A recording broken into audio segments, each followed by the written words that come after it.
যদি আপনাদের ভালো লেগে থাকে তাহলে অবশ্যই ভিডিওটিকে লাইক করুন, চ্যানেলটি সাবস্ক্রাইব করে পাশে থাকা বেল আইকনটি প্রেস করুন, কারণ সামনে আসতে চলেছে আরও ভয়ঙ্কর রহস্য, আন্ডারকভার মিশন, টান অ্যাকশন আর এমন কিছু সত্য যা বদলে দেবে পুরো টিমের জীবন।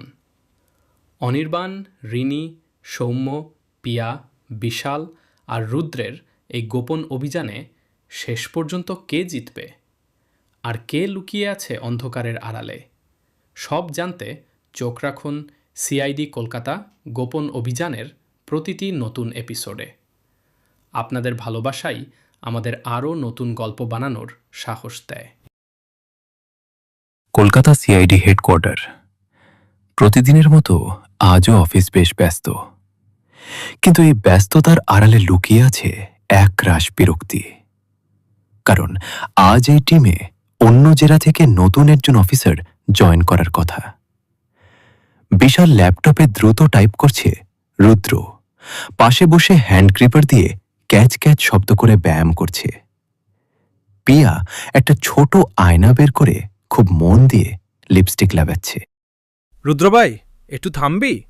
তোর ওই হ্যান্ড ক্রিপারের শব্দে আমি কোডিং করতে পারছি না, পুরো কনসেন্ট্রেশন নষ্ট হয়ে যাচ্ছে। আরে বিশাল, তুই তোর কম্পিউটারের কিবোর্ড টেপ, আমি আমার হাতের কবজি তৈরি করি। আসামি যখন সামনে আসবে তখন তোর ল্যাপটপ দিয়ে তো আর তাকে মারা যাবে না, তখন আমার এই হাতের জোরই লাগবে। উফ, তোরা কি থামবি নাকি আমি এখান থেকে ইস্তফা দিব? পিয়া, তো কি কমন সেন্স বলে কিছু নেই? সকাল থেকে অফিসটাকে মেকআপ ভ্যান বানিয়ে ফেলেছিস। আসামি কি তোর লিপস্টিকের শেড দেখে স্যারেন্ডার করবে? আরে ভিনি!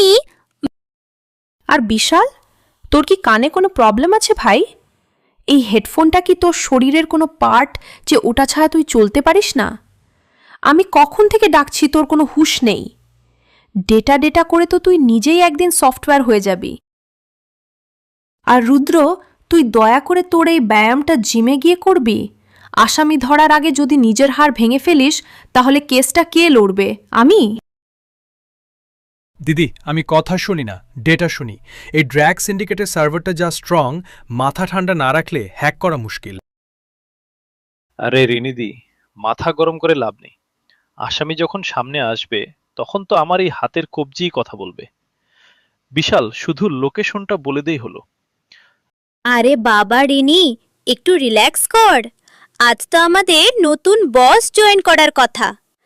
জাস্ট ইম্যাজিন করো, লোকটা যদি একদম হিরোর মতো হ্যান্ডসাম হয়, জাস্ট জমে যাবে রে।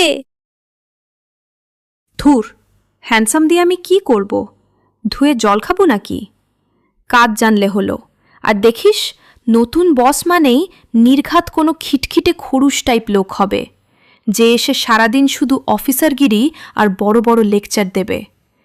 এসব অফিসারদের আমি চিনি ভাই, কাজের কাজ কিছু না, খালি হম্বিতম্বি। জাস্ট ওয়েট অ্যান্ড ওয়াচ ভাই, এই নতুন বস আমাদের লাইফটা নরক করতে আসছে, লিখে রাখ। অনির্বাণ সানগ্লাস পরে স্টাইলিশ লুকে অফিসের ভেতরে ঢুকছে। পেছনে সৌম্যর হাতে কচুরির প্যাকেট। অনির্বাণ সরাসরি রিনির ডেস্কে গিয়ে দাঁড়ায়। এখানে রিনি রায়কে? আপনার অ্যাপয়েন্টমেন্ট থাকলে বাইরে ওয়েটিং রুমে গিয়ে বসুন, আমি এখন খুব বিজি। ওয়েটিং রুমটা কি খুব দূরে? আমাদের যদি একটু ভালো চা খাওয়ানো যেত, আসলে রাস্তা থেকে আসছি তো। আপনাদের পাড়ার আড্ডাখানা মনে হচ্ছে? চা খেতে হলে বাইরে দোকানে যান। আর আপনি, এখানে সেলসম্যানদের আসা নিষেধ। গার্ড, এদের বাইরে বের করুন। সেলসম্যান? Not bad. তবে আমি যা বিক্রি করি সেটা কেনার ক্ষমতা আপনার নেই মিস রিনি। আমি আইপিএস অনির্বাণ চ্যাটার্জি, আপনাদের নতুন টিম লিডার। বিশাল হেডফোন খুলে ফেলে, রুদ্র ব্যায়াম থামিয়ে সোজা হয়ে দাঁড়ায়। পিয়া লিপস্টিক হাতে নিয়ে হাঁ করে তাকিয়ে থাকে। রিনি থতমতো খেয়ে দাঁড়িয়ে পড়ে। কনফারেন্স রুম, সৌম্য টেবিলের ওপর জাঁকিয়ে বসে কচুরির প্যাকেট খুলছে। এক্সকিউজ মি, এই অফিসটা কি পাড়ার মোড়ের কচুরির দোকান? আর আপনি কে? টেবিলের ওপর তেলের প্যাকেট রাখছেন কেন? আমি হলাম অনির্বাণের ছায়া, মানে assistant sub inspector Soumya Ghosh. আর আপনি নিশ্চয়ই সেই বিখ্যাত পিয়া। অনির্বাণ আসার পথে বলছিল এই টিমে একজন মেয়ে আছে যে ফরেন্সিকে পিএইচডি করেছে কিনা জানি না, কিন্তু ঝগড়া করার কম্পিটিশনে নামলে সে নাকি গোল্ড মেডেলিস্ট, আর দেখতে নাকি একদম ওই কার্টুনের পাওয়ার পাফ গার্লসদের মতো কিউট। অফিসের বাকিরা ফিক করে হেসে দেয়। পিয়া রাগে লাল হয়েও হাসতে গিয়ে নিজেকে সামলে নেয়। স্যার, আমি বিশাল, টেকার হ্যাকিং সামলাই। গুড। বিশাল, তোমার স্পিড যেন ইন্টারনেটের মতোই ফাস্ট হয়। স্যার, আমি রুদ্র। ফিল্ডে কোনো হাড়গোড় ভাঙতে হলে আমায় বলবেন। বাপরে, ভাই রুদ্র, তুই আসামি ধরবি নাকি তাদের দিয়ে ব্যায়াম করাবি? এই নে, একটা কচুরি খা, শরীর হবে। অনির্বাণ আর সৌম্য আজ থেকে এই টিমের অংশ। অনির্বাণ টিম লিড করবে। কাল রাতে ক্যাসিনো ক্লাবে একটা ড্রাগ ডিল হতে চলেছে, আন্ডারকভার যেতে হবে। স্যার, আমি 3 মাস ধরে এই কেসটা দেখছি। ঘরের মধ্যে চাপা নীরবতা। টেবিলের ওপর কেস ফাইল আর কয়েকটা ছবি ছড়ানো। স্যার সামনে বসে আছেন, অন্য অফিসাররা মন দিয়ে শুনছে। অনির্বাণ ধীরে ফাইলটা বন্ধ করে দাঁড়ায়। 2 সপ্তাহ ধরে আমরা শুধু বাইরে থেকে নজর রাখছি, কিন্তু কোনো প্রমাণ পাচ্ছি না। ওরা খুব সাবধানে খেলছে, তাই এবার আমাদের ভেতরে ঢুকতে হবে। ঘরের সবাই চুপ। কাল রাতে একটা প্রাইভেট পার্টি আছে, সেখানেই ডিলটা হবে বলে খবর পেয়েছি। সে এবার রিনির দিকে তাকায়। আমি আর অফিসার রিনি কাপল সেজে ভেতরে যাব, বাকিরা বাইরে ব্যাকআপে থাকবে। 1 মিনিট, আমাকে আগে কেউ এটা বলেনি, এখন বলছি। আর আপনার মনে হলো আমি রাজি হয়ে যাব? আপনি না গেলে অন্য কাউকে নিতে হবে, কিন্তু এই কেসে আপনার অবজারভেশন স্কিল সবচেয়ে দরকারি। রিনি কিছুক্ষণ চুপ থাকে। স্যার ধীরে সামনে ঝুঁকে বসেন। অফিসার রিনি, এটা কোনো রিকোয়েস্ট না, এটা অ্যাসাইনমেন্ট। রিনি ধীরে মাথা নাড়ে। Fine sir. অপারেশনে কোনো ভুল চলবে না। একবার ভেতরে ঢুকে গেলে তোমাদের নিজেদের উপরই ভরসা করতে হবে।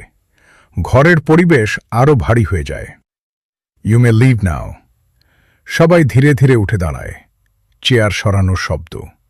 অনির্বাণ দরজার দিকে হাঁটতে শুরু করে। রিনি একবার বিরক্ত চোখে তার দিকে তাকায়। অনির্বাণ দরজার কাছে গিয়ে থামে, হালকা ঘুরে তাকায়। অনির্বাণ ফাইলটা টেবিলে রাখলেন। কাল রাত 9টায় বের হব, সবাই প্রস্তুত থাকবেন। কাল লেট করবেন না অফিসার।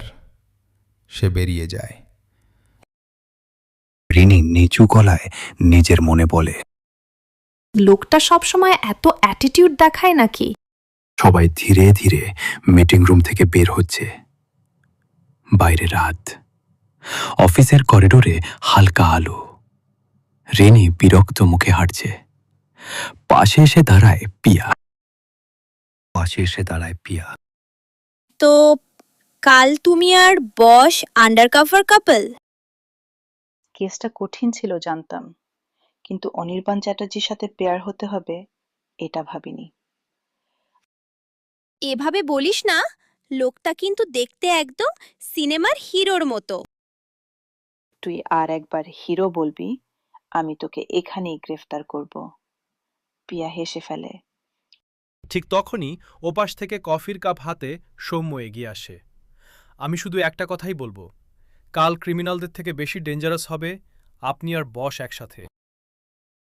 পুরো অফিস জানে আপনারা 5 মিনিট একসাথে থাকলে হয় ঝগড়া হবে, না হয় হিস্টোরি। পিয়া হেসে ফেলে। এর দিকেই ভোট দিচ্ছি। রিনি বিরক্ত হয়ে দীর্ঘশ্বাস ফেলে। তোমরা সবাই কি সিরিয়াসলি সিআইডিতে কাজ করো, নাকি আমার লাইফ নিয়ে ইনভেস্টিগেশন চালাও? পাশে দাঁড়ানো রুদ্র নিজের হ্যান্ড গ্রিপারটা পকেটে রেখে শান্ত গলায় বলে, জোকস অ্যাপার্ট, কাল কেয়ারফুল থাকবেন রিনিদি। ওই ক্যাসিনোর ভেতরে সিচুয়েশন যে কোনো সময় চেঞ্জ হতে পারে। তোমাদের দুজনের ওয়াচে ট্র্যাকার বসিয়ে দিব। ভেতরে কিছু হলে আমরা বাইরে থেকেই সিগন্যাল পেয়ে যাব। সে এবার মাথা তুলে তাকায়। বিশাল, বোস ক্লিয়ার অর্ডার দিয়েছেন, নো মিস্টেকস। কলকাতার সেই রহস্যময় ক্যাসিনোর ঝলমলে আলোর আড়ালে লুকিয়ে আছে ভয়ঙ্কর এক অন্ধকার। অনির্বাণ আর রিনি কি পারবে নিজেদের ইগো ভুলে একসাথে মিশন সফল করতে, নাকি এই আন্ডারকভার খেলাই বদলে দেবে পুরো টিমের জীবন? কারণ এবার তারা ঢুকতে চলেছে এমন এক খেলায় যেখান থেকে সবাই আগের মতো ফিরে আসে না। জানতে হলে অপেক্ষা করুন পরবর্তী এপিসোডের জন্য।